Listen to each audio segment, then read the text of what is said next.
မြန်မာနိုင်ငံရဲ့နောက်ဆုံးဘုရင်ဘယ်သူလဲဆိုတာသင်သိပါသလား။သူဟာစစ်ပွဲတစ်ပွဲအပြီးမှာထင်းနဲ့တိုင်းပြည်နဲ့လွတ်လပ်ရေးကိုတစ်ပြိုင်နက်ဆုံးရှုံးခဲ့ရတဲ့ဘုရင်တစ်ပါးဖြစ်တယ်။ဒီနေ့မြန်မာနိုင်ငံရဲ့နောက်ဆုံးဘုရင်သီပေါမင်းအကြောင်းကို3မိနစ်အတွင်းပြောပြပေးမယ်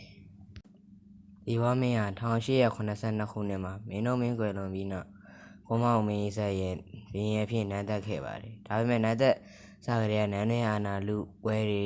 နိုင်ငံရေးမတည်ငြိမ်မှုတွေကိုရင်ဆိုင်ခဲ့ရပါတယ်။အဲဒီအချိန်မှာဗြိတိသျှတို့ကအောက်မြန်မာနိုင်ငံကိုသိမ်းပိုက်ထားပြီးပြီဖြစ်တယ်။ဟဲ့မြန်မာနိုင်ငံကိုပါသိမ်းပိုက်ခြင်းနဲ့ရည်ရွယ်ချက်တွေနဲ့ဖိအားတွေတိုးလာခဲ့တယ်။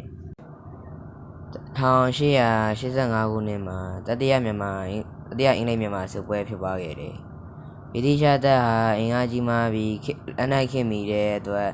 မန္တလေးကိုချိန်တိုအတွင်းဝင်ရောက်ခဲ့တယ်။မြန်မာတပ်တွေဟာပြင်းထန်ခုခံခဲ့ပေမဲ့နောက်ဆုံးမှာစစ်ရှုံးခဲ့ရတယ်။စစ်ပွဲပြီးမှသီပေါမင်းနဲ့မိဖုရားစုဖုရားလက်တို့ဟာနန်းတော်ကိုစွန့်ခွာခဲ့ရပြီးအိန္ဒိယနိုင်ငံရေရာဂီရိမြို့သို့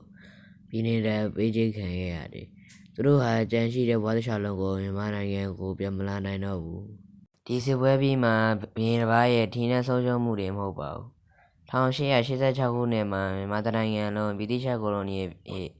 သွားခဲ့ပြီးနှစ်ပေါင်းများစွာဆက်လက်တည်ရှိခဲ့တဲ့မြန်မာဘုရင်စနစ်လည်းအဆုံးသတ်သွားခဲ့ပါတယ်။ဒီကနေ့ဒီသီပေါမင်းကိုမြန်မာနိုင်ငံသမိုင်းမှာနောက်ဆုံးဘုရင်အဖြစ်မှတ်တမ်းတင်ထားဆဲဖြစ်တယ်။သူ့လက်ထက်မှာဖြစ်ပွားခဲ့တဲ့ဖြစ်ရပ်တွေဟာမြန်မာနိုင်ငံသမိုင်းရဲ့အရေးကြီးဆုံးလှည့်ပြောင်းမှုတစ်ခုအဖြစ်ယနေ့တိုင်လေ့လာခံနေရဆဲဖြစ်တယ်။ဒီဗီဒီယိုလေးကိုသဘောကျတယ်ဆိုရင် like နဲ့ subscribe လုပ်ပြီးနောက်ထပ်စိတ်ဝင်စားစရာကောင်းတဲ့သမိုင်းအကြောင်းတွေကိုဆက်လက်ကြည့်ရှုဖို့မမေ့ပါနဲ့။ကျေးဇူးတင်ပါတယ်။